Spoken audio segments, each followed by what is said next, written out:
adelantaste, toca ver un poco algo de las referencias numéricas que deben estar contempladas en un plan, y de hecho los costos son algo fundamental para determinar un poco la rentabilidad del negocio en el que nos metemos, ¿no? Entonces, hay una serie de conceptos que vamos a comentar ahora brevemente, como siempre, como lo hemos hecho en las sesiones anteriores, compartir estos aportes de Mirko y míos para que a la hora que desarrollen su proyecto los tengan en consideración, mirando específicamente el proyecto que están considerando, ¿no?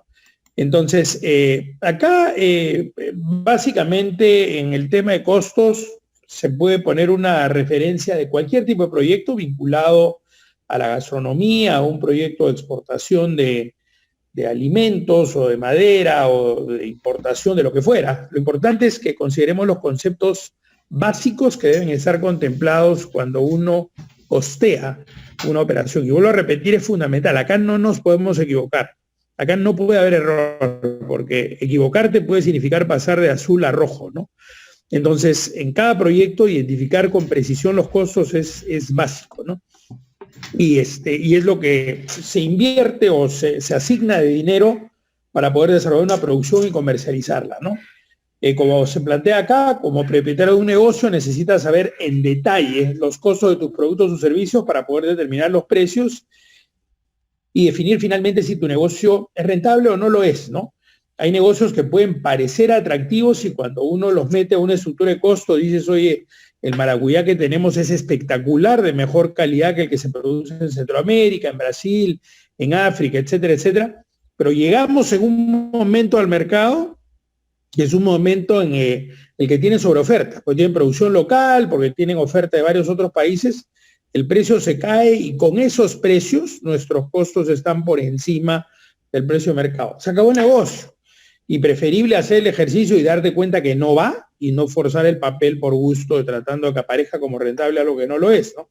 Es bien importante mirar entonces los costos con detalle y diferenciar algunos conceptos, ¿no? Lo que es gasto, lo que es costo y lo que es inversión. Entonces, a veces se confunden un poco estos conceptos y es bien importante diferenciarlos porque cuando se habla de costo está involucrado en la producción de un bien o servicio, cuando se habla de inversión es algo que te reditúa. Si yo pongo plata, yo invierto en estudios para formarme en administración en la Universidad de Zipán, y eso es una inversión que hacen ustedes, que hacen sus padres. ¿Por qué? Porque cuando termine la carrera estoy en el mercado en mejores condiciones que aquel que no pudo estudiar o que lo hizo en una universidad de menor nivel o que hizo alguna carrera técnica sin invalidarlo. Una carrera técnica puede ser absolutamente valiosa y prestigiada, pero si tú llevas una carrera de 5 años en una buena inversión, una buena institución, estás haciendo una inversión porque esa plata que has puesto en pagar tu educación te va a permitir estar mejor valorado en el mercado. Por lo tanto, tienes una aspiración a un salario mejor o eventualmente a desarrollar un proyecto que seguramente no lo podría hacer alguien que no tenga la formación que tienen ustedes, ¿no? Entonces, es bien importante diferenciar los costos, que como repito, es el monto de dinero que se utiliza para producir un bien, un lapicero, no digo el lápiz porque en la coyuntura suena feo, pero un lapicero, una caja de 5 kilos de mango para exportación al mercado de Estados Unidos, o un servicio de consultoría externa o lo que fuera, ¿no? Entonces, los costos están relacionados a ese dinero que se utiliza para producir ese bien o servicio que pretendo vender en el mercado, ¿no? Los gastos se refieren a consumo de algunos recursos que no están ligados directamente a la fabricación del bien y por lo tanto van a afectar un poco la rentabilidad de tu negocio o podrían hacer incluso que pase a ser negativo si no eres cuidadoso. Por ejemplo, hay empresarios, antes de que en las corporaciones se incorporara, valga la redundancia, este concepto de gobierno corporativo, que solían meterle todos los gastos familiares a la empresa, sobre todo empresas mediano grandes. La familia se iba de viaje y todo ese viaje lo cargaban a la empresa, ¿no? Hoy día, obviamente, hay controles contables y tributarios que hacen que eso no funcione tan fácilmente así, pero igual, pasa una cola en Metro, en WOM, y van a haber empresarios que están pidiendo factura en la caja de WOM. ¿Qué están haciendo? Esos gastos que de repente van para su casa, los están incorporando a la empresa, pero es un gasto, digamos, ¿no? O sea, diferenciemos lo que es el costo, que es directamente relacionado a la materia prima, la caja, el embalaje, etcétera, etcétera, con lo que es un gasto que puede ser ajeno a la actividad productiva y que puede incluso distorsionarte los márgenes de rentabilidad si lo metes sin un mayor control en una empresa, ¿no? Y la inversión es el aporte de un recurso con fines productivos o reproducción de capital con ánimo de ganancia. Es decir, como puse en el ejemplo simple, me meto a estudiar inglés. Y eso me cuesta, no es gratis meterme a estudiar inglés. Tengo que meterle no solamente plata, sino tiempo. Y en un año y medio, en 2 años, le meto mucho punch al tema y me siento en capacidad de expresarme en inglés, de hacer una exposición en inglés, de leer en inglés y tal. Claramente eso hace una inversión porque eso hace que sea yo más valioso en el mercado. Porque una empresa gringa que quiera venir acá al Perú y que quiera un representante, un agente, va a decir, prefiero un pata que me pueda hablar de tú a tú en inglés a alguien al que tenga que estar utilizando pues, traductor de por medio, documentos que tengan que estar siendo traducidos en forma regular, a diferencia de alguien que hable inglés y puedes discutir en términos fluidos el tema. Entonces, invierto en eso porque me da mayor valor en el mercado, ¿no? Entonces, dale, José Antonio, tenías una pregunta por ahí. Profesor, ¿qué tal? Buenas noches. Una pregunta que tengo, Hola. digamos, ¿el costo no tendría alguna relación con el ahorro? O sea, el costo y la inversión. Por ejemplo, al fundamentar mi pregunta sería, por ejemplo, aquellas personas que dicen quiero ahorrar, pero realizan una inversión o un costo, por decirlo de esta manera, en el rubro inmobiliario. Compran un terreno que con el tiempo, digamos, va a aumentar su valor, digamos, le va a dar una rentabilidad. Vale, lo que pasa es que ese ahorro que has tenido es el que te permite hacer la inversión. Justamente, entonces tú ahorras para tener, entre otras cosas, tú puedes ahorrar para situaciones imprevistas, ¿no? Una enfermedad, alguien cae con el tema del COVID, si hay una cajita ahí el familiar que han ahorrado a lo largo del tiempo, eso te ayuda en una situación tan complicada como significa caer en la UCI el día de hoy, ¿no? O tú estás ahorrando para fines de inversión, como lo que acabas de decir. Tú estás ahorrando y te hiciste a lo largo de unos años de un capitalito y salió, no sé, pues un terrenito en muy buen precio, bien ubicado en Lambayeque, y tú dices, oye, invierto en eso porque ese terrenito de repente no lo voy a usar ni lo voy a consumir ahorita, pero de hecho va a subir de precio. Y si eso pasa, si la economía se maneja bien y tal, y si eso sucede, de repente eso que compraste a $15,000, en un año y medio vale 22 y ganaste $7,000 por haber invertido correctamente. Entonces, esa es la relación del ahorro con la inversión. Tú ahorras para poder invertir, ¿no? Te genera la caja para ese fin, ¿no? Esa es un poco la idea, ¿no? Entonces, es fundamental manejar los costos de tu empresa porque si no lo haces con cuidado, lo que tú crees que es tu margen de rentabilidad, de repente no solo es más baja la rentabilidad que tú habías calculado, sino que de repente estás perdiendo plata. Por ejemplo, un error común. Yo tengo una platita y la voy a meter al negocio. No porque yo la ponga y no se le esté pidiendo prestado al banco o a un prestamista, significa que esa plata no tiene un costo.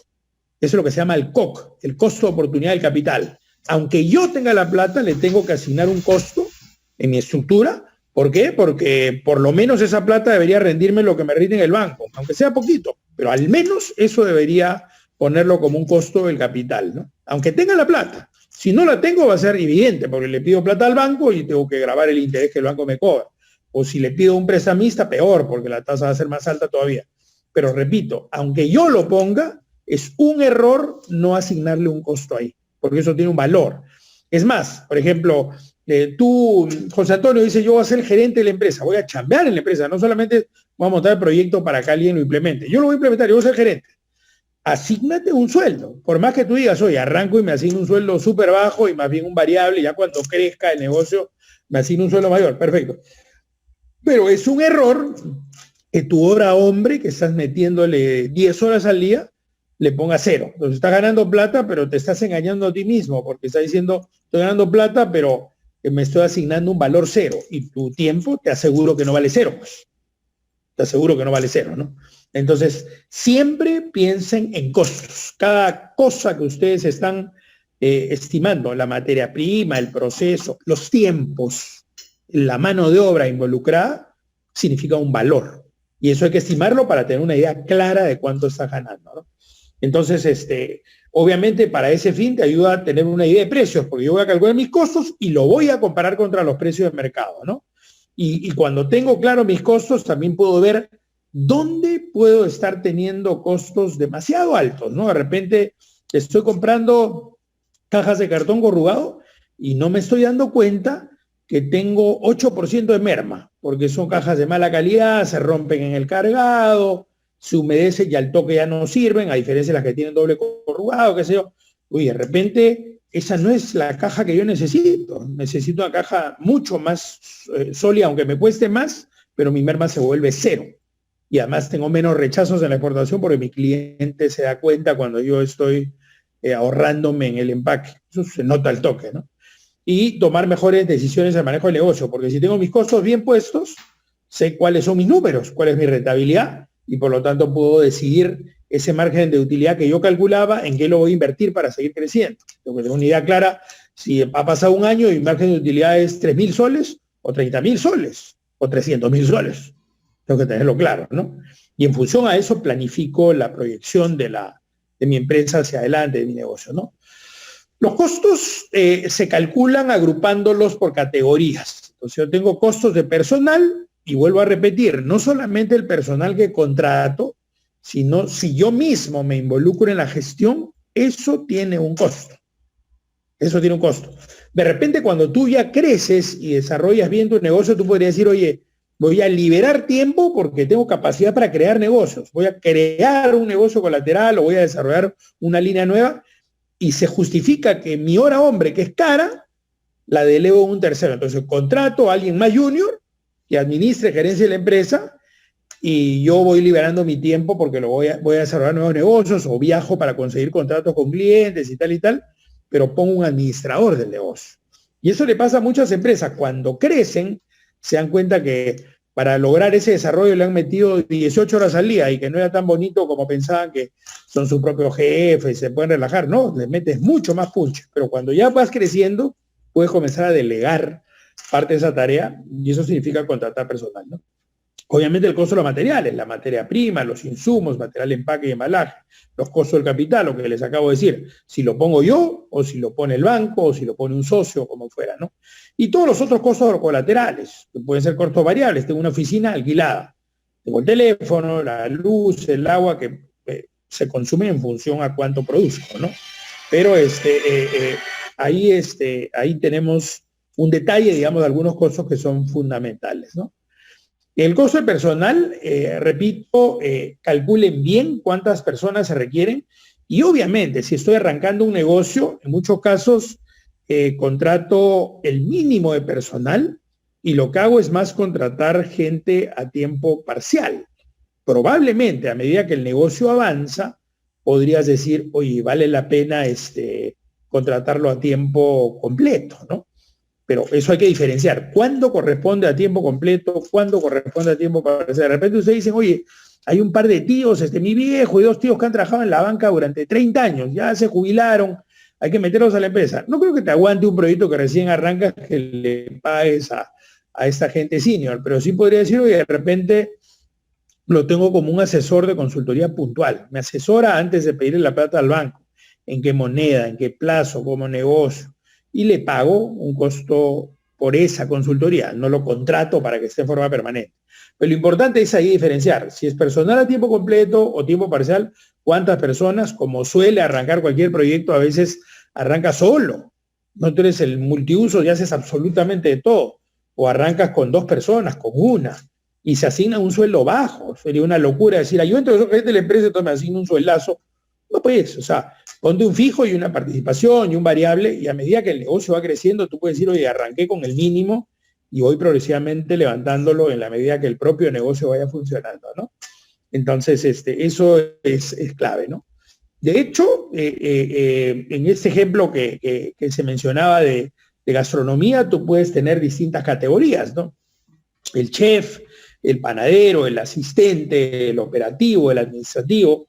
y hay que contemplar la remuneración como se contempla en el Perú, o sea, no solamente el sueldo, sino que acá es casi el doble, con lo que tienes que pagar de derechos, CTS, AFPs, vacaciones, etcétera, etcétera, y hay que tener una estimación clara de cuánto se invierte. Una de las razones por las cuales a veces se confunde acá el concepto de sueldo mínimo. Es bien fácil que un gobernante diga, entro y subo el sueldo mínimo. El sueldo mínimo no sube porque sí, porque imagínense lo que significa subir el sueldo mínimo. Significa a la MIPE la mataste, pues.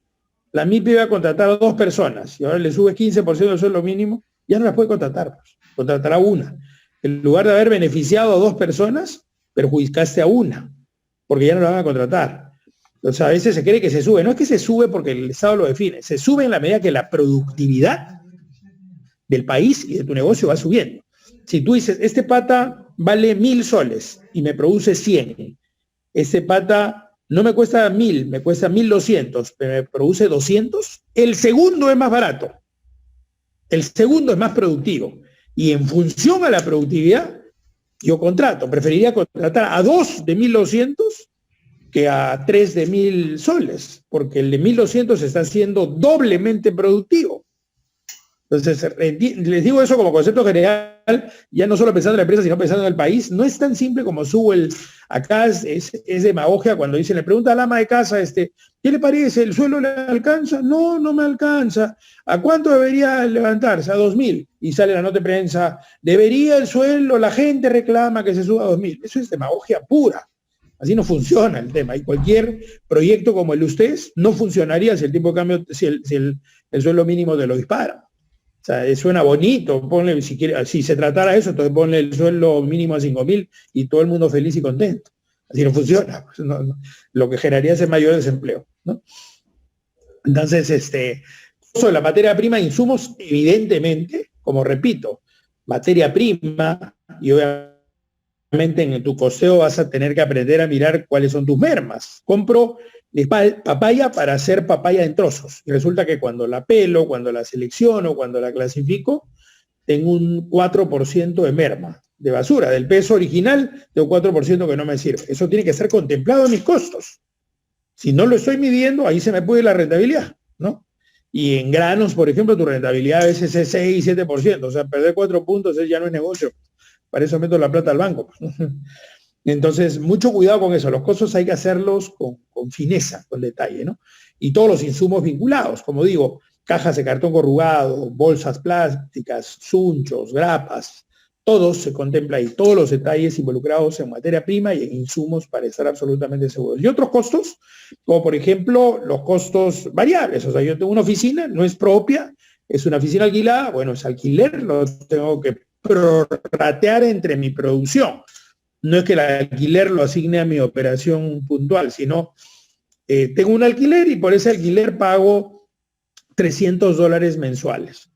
Bueno, tengo que tener operaciones que me permitan pagar eso. O sea, si tengo solo una operación al mes y gano 250, y cierra tu negocio, pues, o sea, ni siquiera puedes pagar el alquiler. O sea, entonces yo tengo un alquiler de 300 y además tengo que sumarle todos los costos y ver cuánto tendría yo que facturar para que identifique con precisión mi punto de equilibrio y a partir de eso comience a ganar plata. Por ejemplo, si fuera exportación, yo digo, necesito vender 2 contenedores al mes para comenzar a ganar plata. Entonces, yo que planifico por lo menos tener 3 contenedores planificados para que 2 cubren mis costos de oficina, alquiler, teléfono, papelería, materia prima, insumo, tal, y el contenedor tercero, ese es mi margen. O sea, con los 2 primeros pago personal, pago planillas, pago al Estado, todo. Y el adicional, que me deja $3.000 de utilidad, esa es la utilidad. $3.000, multiplícalo por 12, 36 lucas al cierre del año, ¿no? Entonces, uno tiene que tener mucho cuidado con eso. Ya repito, una vez más, por la importancia de los costos de capital, manejarlo con cuidado. Y ojo que en el Perú el financiamiento es relativamente caro y por lo tanto manejar con mucho cuidado las alternativas de financiamiento bancario, por ejemplo, es fundamental. Y mirar opciones, siempre comparar. Ah, que tengo eso que el banco de crédito. Bueno, agarra Scotiabank, Interbank, Caja Municipal, una cooperativa, ten 3, 4 opciones. chequea, coteja precios, márgenes, periodos de gracia, todo lo que te permita decir, esta es la alternativa que me conviene, ¿no? Obviamente la depreciación. La depreciación es para maquinaria, para equipo, para productos de alto valor. Es decir, se deprecia una maquinaria, se deprecia un auto. O sea, si tú tienes que contemplar cuál es el nivel de depreciación, hay más o menos ratios estándares cuando tú hablas de depreciación de un vehículo, por ejemplo, 20% al año, etcétera, donde tú puedes tener un cálculo de cuánto va perdiendo valor esa maquinaria de equipo. Entonces, compra una maquinaria y va perdiendo valor, se va depreciando a lo largo de 10 años. Yo calculo que esa inversión está hecha para sacarle el jugo a esa máquina durante 10 años. Si hablaras de maquinaria y equipo tecnológico, es mucho más corta la vida útil porque en 3 años o equipamiento de casi cualquier cosa hoy día con cómo evoluciona la industria en el mundo y la tecnología, pierde un montón de valor. O sea, tú sacas un auto que sale pues espectacular en el mercado a $20,000, en 3 años el modelo cambió, la tecnología cambió, la orientación ya es a autos híbridos o puramente eléctricos, y ese carro que valía 20, que además ya transcurrió 3 años, lo quieres vender y lo vendes a 8, 9, 10. Se ha depreciado en ese 50% o lo que fuera, ¿no? Entonces, la depreciación es importante. Acá simplemente algunos ejemplos para que puedan tener cuando miren su maquinaria, equipo, lo que hayan contemplado, cómo puedes estimar el proceso de depreciación y cómo lo calculas por año. Y obviamente mírenlo en función al tipo particular de negocio que están contemplando. O sea, ahí contemplan costos de inversión, los costos directamente de producción, los costos administrativos y de ventas, los costos del capital y la depreciación, digamos. Son los componentes o las categorías principales que se tienen que considerar, ¿no? José Antonio, adelante. Profe, ¿qué tal? Profe, una consulta, ¿no deberíamos tener uno, digamos, en la empresa algún capital en reserva ante cualquier costo, digamos, innecesario que se pueda presentar? Por ejemplo, en algún proceso de la empresa o en un área se presenta algún cuello de botella, digamos, ¿no deberíamos tener, digamos, un capital de reserva para sustentar ese costo que de la nos ha presentado para poder solucionar esos problemas? Es lo ideal y es el equivalente a lo que tú mismo mencionabas hace un rato cuando mencionaste la palabra ahorro. O sea, lo que acabas de decir, extrapólalo a una familia y nos vamos a tu primer comentario. Es decir, una familia que ahorra 100 soles al mes, que puede parecer no mucho, pero 100 soles al mes se vuelven al fin de año 1.200 soles de ahorro. ¿Para qué? Por ejemplo, para imprevistos. ¿Para qué? Por ejemplo, para invertirlo en una educación, una maestría. ¿Para qué? Para invertirlo en comprarse un terrenito en su momento y poder alquilarlo, venderlo más adelante. En la empresa funciona la misma lógica bajo el razonamiento que tú mismo has tenido. Es decir, ahorro una plata porque a veces se pueden producir baches. De repente yo tengo un capital del banco y tengo un cliente y me paga a los 7 días de haberle llegado la mercadería. Y de pronto se produce una crisis internacional como la que tuvimos en 2008-2009 o la que hemos tenido ahorita por la pandemia, y el pago se retrasa. Y encima las compras no se hacen con mayor frecuencia, tal y tal. Yo tengo un bache. O sea, todavía no cobro y no tengo plata para producir el embarque siguiente. Si tienes ese ahorrito, te sirve para ese fin. Totalmente de acuerdo. Totalmente de acuerdo. Y es lo más saludable. Funciona para una persona, funciona para una familia, funciona para una empresa, por supuesto. Totalmente de acuerdo contigo, ¿no? Y hay que diferenciar, digamos, hay costos de inversión que tú desarrollas antes de arrancar tu proyecto y hay costos ya relacionados con el desarrollo propio del proyecto. Incluso cuando tú quieres desarrollar un proyecto y lo quieres hacer, lo que ustedes están haciendo, por si acaso, a lo largo del curso, te lleva finalmente a un estudio de factibilidad. Y por un estudio de factibilidad, las empresas pagan $25,000, $30,000, $40,000, por si acaso, ¿no? Para que sepan lo que están construyendo, ¿no? O sea, obviamente lo están haciendo en pequeña escala y tal, pero digamos, eso si ustedes lo valorizaran y tuvieran que costar su tiempo y su valor hora como profesional o cuasi profesional, porque ya están bastante avanzados en la carrera, eso deberían llevarlos a decir, oye, ese costo previo a la inversión ha significado bastantes horas, ¿eh? Si le pusiéramos un valor a esa hora, oye, acá tenemos $10,000, $8,000, ¿no? Entonces, contémplenlo porque en un proyecto lo metes al proyecto para ir recuperándolo a lo largo del tiempo, ¿no? Entonces, a veces, por ejemplo, mucha gente ya, cuando no es para un ejercicio académico, sino para llevarlo a la práctica, invierten. Cuando el negocio comienza a funcionar, me devuelves esa inversión. Yo le he metido, pues,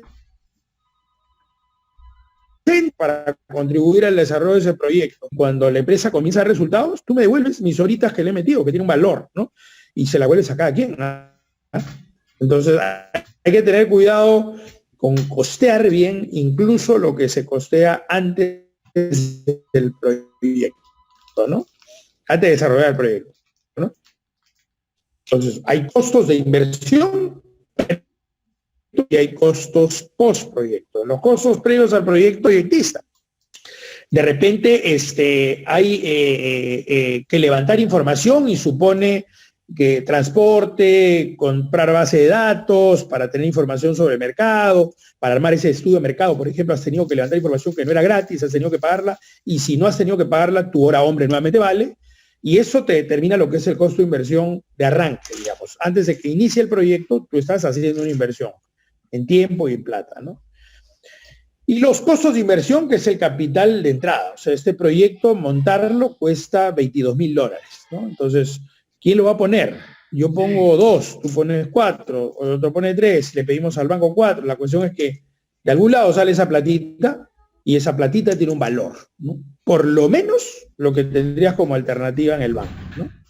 Entonces, eso también hay que costearlo y costearlo con detalle, ¿no?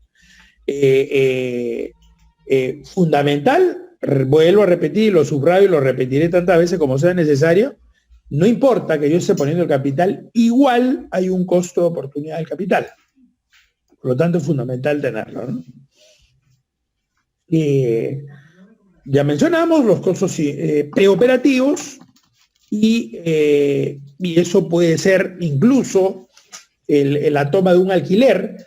Yo alquilo una oficina y en realidad los 2 primeros meses todavía no exportamos o no vendemos nada, pero ya estoy pagando el alquiler. Es un preoperativo, ya está. Y la maquinaria, el equipo que compré y todo eso, independientemente que yo haya vendido algo o no. Conseguir y formalizar la creación de la empresa, la conectividad, el acceso a internet, etcétera, etcétera. Todo eso ya lo pagué, ¿no? Y todavía no comienzo a vender, ¿no? Obviamente eso es lo que explica por qué las empresas y sobre todo los proyectos de pequeña escala presionan porque el arranque de las operaciones comience ya, porque con eso vas a comenzar a pagar lo que ya invertiste, ¿no? El capital de trabajo, que ya explicamos un poco lo fundamental que es y que involucra todo el uso que tú le puedas dar, el alquiler, la compra de los inventarios primeros, seguros, electricidad, teléfono para la oficina, los artículos básicos que necesitas en una oficina, el esfuerzo promocional si se requiriera de arranque, los sueldos del personal, etcétera, etcétera, ¿no? Y ese ejercicio háganlo con respecto al proyecto específico que han planteado, sea de productos, sea de servicios, sea mercado local, sea de exportación, etcétera. Y ese segundo tramo ya no es el preoperativo, sino los costos directamente relacionados con el proyecto en sí. La producción del bien o servicio, los costos de administración y ventas que se asignan a ese costo también, y los costos de capital y depreciación para poder producir aquello que vas a vender.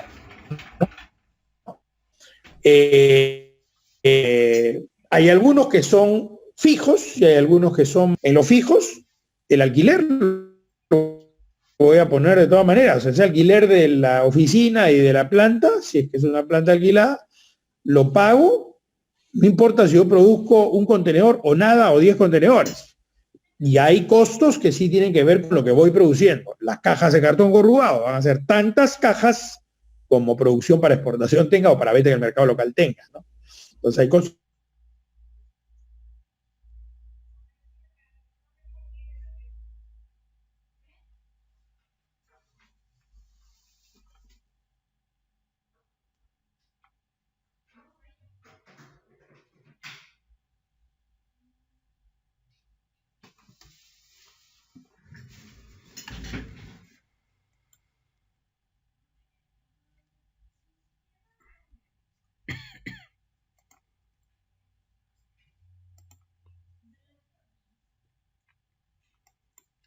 No se te escucha, no sé, Juan Carlos. No se... Profesor, su micro está apagado. Sí, parece que se fue y me he vuelto a conectar, pero ahora sí, ¿no? ¿Ya estamos? Sí, Juan Carlos.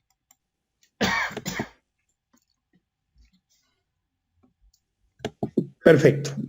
Son todos aquellos costos que están directamente vinculados a la fabricación del bien, o sea, la materia prima. Voy a comprar fresas porque voy a vender fresas en almíbar. La mano de obra directa que va a transformar en esa fresa, le va a quitar el pedúnculo, lo va a clasificar, seleccionar, procesar, limpiar, congelar. Hay una mano de obra directamente involucrada en la fabricación del bien. Y hay materiales directos. Ahí vemos, por ejemplo, la propia madera, las molduras, todo lo que se requiera para la fabricación, por ejemplo, de un estante, como aparece en el gráfico a manera de ejemplo, ¿no? Todos los materiales directos. Ahí, repito, traten de costear absolutamente todo. Es preferible equivocarse por exceso que por defecto. Si obvias algo, incluida la merma, porque vas a fabricar ese estante y has comprado madera, y a la hora de trozar la madera hay pedazos de madera que no utilizas, salvo que tengas alguna forma de reutilizarlo o puedas venderlo para algún fin, que incluso lo coseas y lo consideras como costo por un lado y después como ingreso por otro lado a la hora que vendes ese saldo, pero tiene que costearse absolutamente todo. Les digo, cuando uno no costea bien y no contempla, por ejemplo, eso, las mermas en mi materia prima, ahí se te puede ir la rentabilidad. Entonces, el material directo obviamente es fundamental, los costos de personal directo, o sea, me refiero a la mano de obra directamente relacionada a la fabricación del bien o del servicio que estás desarrollando, y costos indirectos, que son los que no están asignados directamente a la fabricación del bien, pero sí de manera indirecta. Por ejemplo, el alquiler de oficinas, el alquiler de planta, la depreciación de equipos, los intereses, etcétera, ¿no? O sea, electricidad que pagas, que lo tienes que asignar, y para eso tienes que calcular cuánto vas a producir para prorratearlo entre esa producción, pero tienes que considerarlo necesariamente, ¿no? Y dentro de los costos, algunas veces es difícil diferenciar entre el costo de mano de obra directa y el costo de mano de obra indirecta. Por ejemplo, si el salario que paga no está directamente involucrado en la producción, por ejemplo, el trabajo de ventas o de secretaria, entonces es indirecto. Es decir, al personal que está trabajando la madera, para seguir con el ejemplo del estante, a ese operario que está cortando la madera, trozándola, seleccionándola, pegándola, etcétera, esa es mano de obra directa. La chica que es de soporte secretarial, de asistencia o el equipo de ventas es indirecto. O sea, lo tengo que relacionar a la producción, pero tengo que ver qué porcentaje de ese sueldo lo asigno a la producción del bien. Pero en el otro caso, la mano de obra directa es todo, lo meto en la estructura de costos. Si el salario que paga es por trabajo directo en la producción, es costo de mano de obra directa. Y si se trata de soporte asistencial, administrativo, de ventas, es indirecto, como lo señalamos, ¿no? Hay costos fijos, como señalamos, los costos que de todas maneras voy a pagar, independientemente que produzca 10 cajas o 1000 cajas. Igual tengo que pagar el alquiler. La oficina no me va a decir te lo rebajo porque produjiste menos. No, voy a pagar lo que tenga que pagar. He alquilado a $300, $300 voy a pagar, y si no uso la oficina, es mi problema. Si produzco 1.000.000 de cajas, bien por mí. Si produzco 2 cajas, mi problema, ¿no? Y lo que viene asociado a luz, agua, los propios sueldos, son pagados en función a eso. Obviamente, por eso cuando uno plantea un negocio, cuida mucho a quienes contrata, porque contratas algo cuando tienes un nivel de producción suficiente que te dé la tranquilidad que tú sepas que a fin de mes vas a pagar ese sueldo y no vas a decir, oye, no he vendido suficiente, te pago la mitad, te debo, como hacen muchas empresas. Y es porque no llegan al punto de equilibrio, o sea, no tienen ventas suficientes para cubrir todos los costos. Entre ellos, los sueldos. Y a veces peor, tampoco le pueden pagar al Estado y tienen que estar fraccionando, a veces le deben a SUNAT, cosa que te puede meter en serios problemas, ¿no? Y los costos variables son los que están directamente relacionados con la producción de lo que vas a vender. Materia prima es un costo directamente relacionado con qué voy a producir, cuánto voy a producir y por lo tanto cuánto tengo por vender, ¿no? Las comisiones de los vendedores son en función a las ventas, ¿no? El salario del trabajador para ese fin de producción, el operario, el trabajador que esté en la selección de la fresa, en la manufactura del estante, etcétera, etcétera, luz, agua, etcétera, etcétera. Al final, sumas. El costo de producción involucra la sumatoria de esos costos a los que hemos hecho alusión de manera rápida, pero que es bien importante que los tengamos en cuenta. Es decir, los costos directos de los materiales, los costos directos de la mano de obra. Repito, el directo, ¿se acuerdan de la mano de obra? Que puede haber personal directo del operario e indirecto, la secretaria, por ejemplo, ¿no? Y costos indirectos del producto, ¿no? Todo eso se suma para darte el costo de producción total, ¿no? Y visto del otro lado, sumas costos fijos, que es la otra categorización, y costos variables. Los costos fijos, los que vas a pagar de todas maneras, independientemente que produzcas 1 o 1000 cajas, y los costos variables que sí son en proporción a cuánto produces. José Antonio. Sí, profesor, una pregunta. Profe, ¿cómo podríamos enfrentar, digamos, alguna crisis, digamos, por decirlo así, en nuestros costos? Por ejemplo, a ver, fundamentando la pregunta que quiero hacer, hay muchos empresarios, digamos, que sus costos de producción lo tienen, digamos, valorizados en el tipo de cambio del dólar. Y si, digamos, se están proyectando en cierto momento invertir en sus costos de producción en dólares, si el dólar aumenta, o sea, se supone que su inversión va a ser mayor. Eso no lo afectaría, digo, ¿cómo podemos afrontar esos problemas? Por ejemplo, ahorita la coyuntura que estamos pasando, el dólar ha aumentado, los costos de producción de muchas empresas han aumentado también, y he visto que, o sea, toman la opción de aumentar los precios de sus productos. Digamos, ¿cómo eso, digamos, podríamos enfrentarlo? ¿Cómo podríamos solucionarlo? Lo que pasa es que, a ver, de hecho eso es una coyuntura, por eso estas coyunturas de incertidumbre no son buenas, porque la subida del dólar hace que suceda lo que tú estás comentando. Muchas empresas tienen insumos en dólares, sean importados o sean comprados localmente. Si son importados, de todas maneras, si son comprados localmente, a veces suben, a veces no.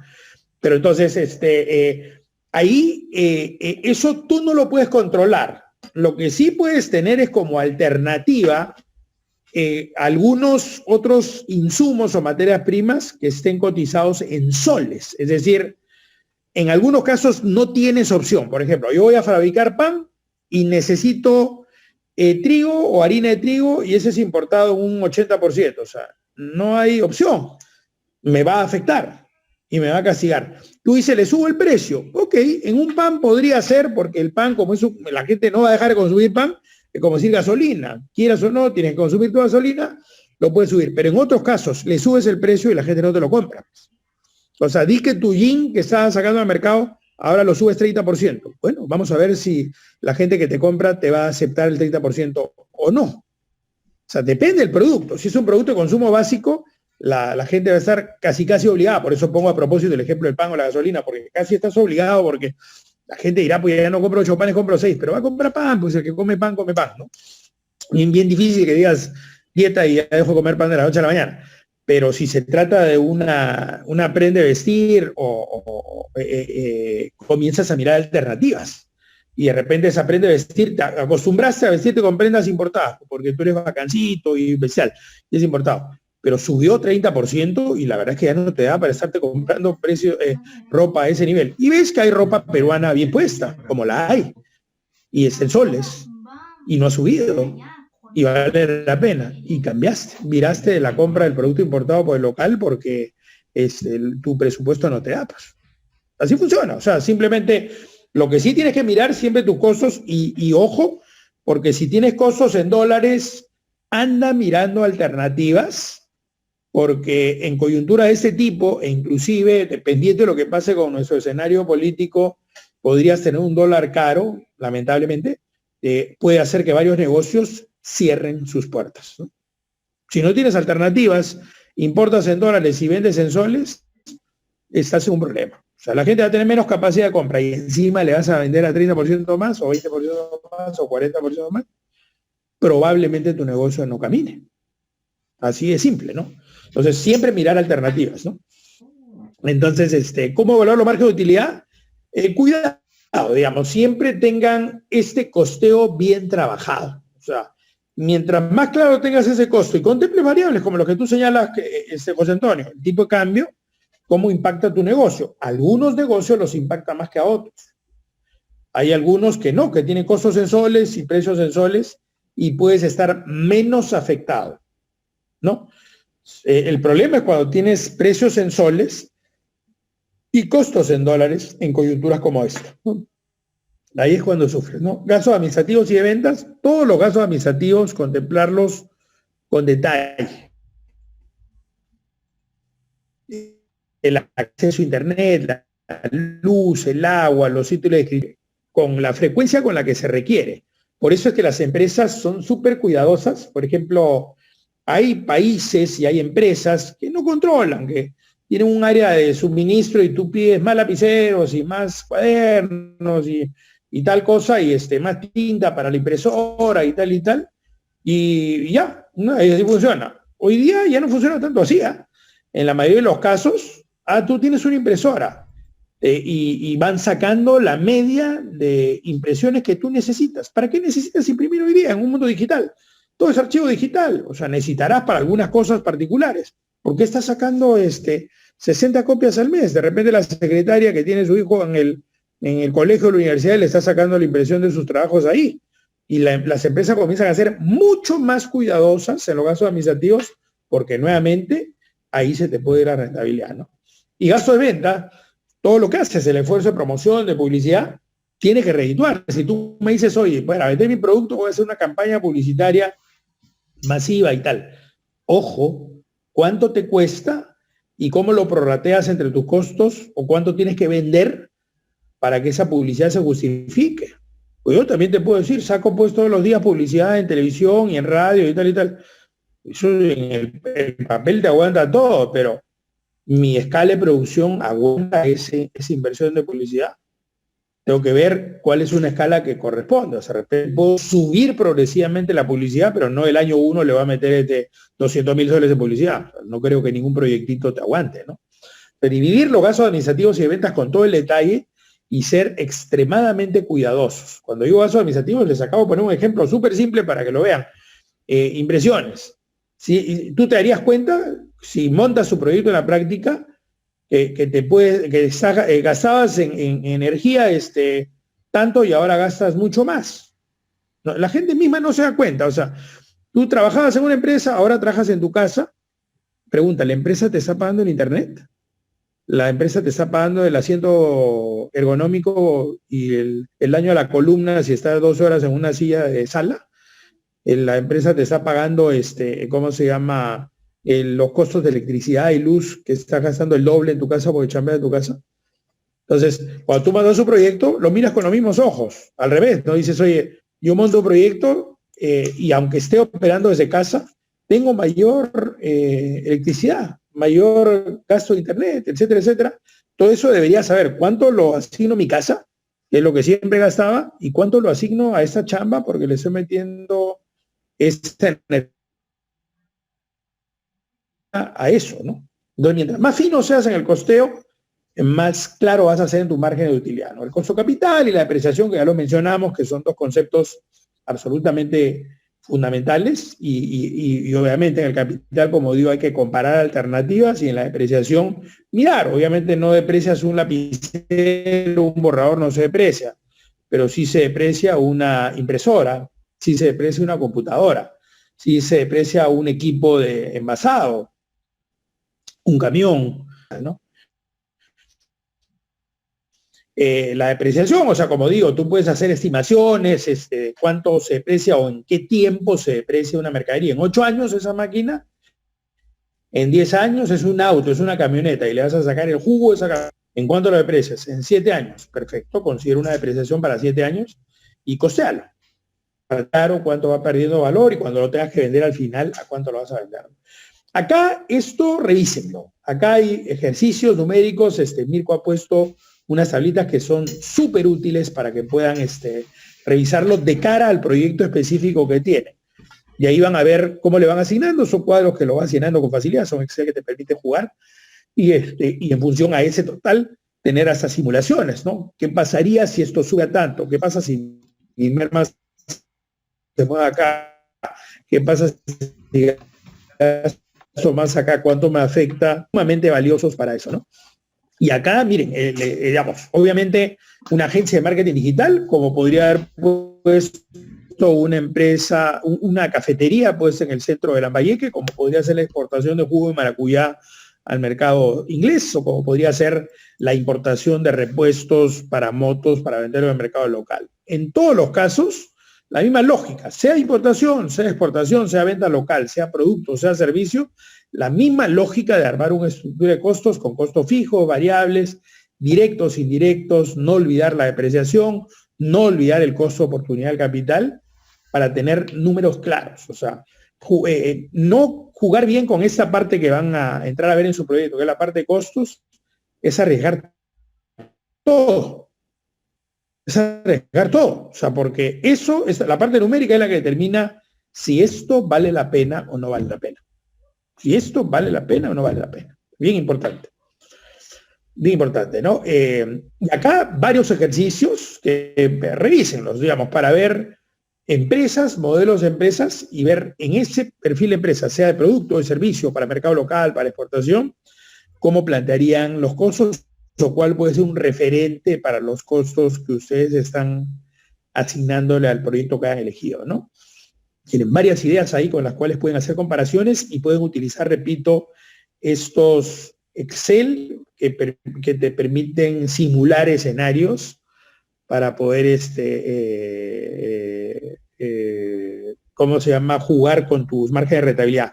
Ojo ahí, cuando entras al Excel, José Antonio, es donde puedes mirar, perfecto, trabajo con insumos importados, ¿cuánto me afecta el tipo de cambio? Y correrlo para ver mi utilidad, cuánto se afecta porque el tipo de cambio subió 3%.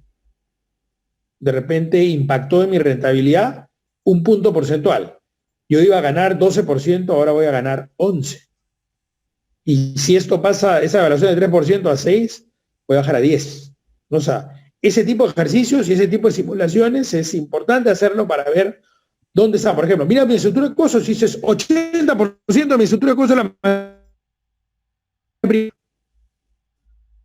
Entonces, particular cuidado en cómo garantizo materia prima de calidad, por tanto, tener proveedores alternativos, por lo tanto, negociar en soles, por lo tanto, tener plan B si me falla uno, porque ahí está el 80% de mi juego.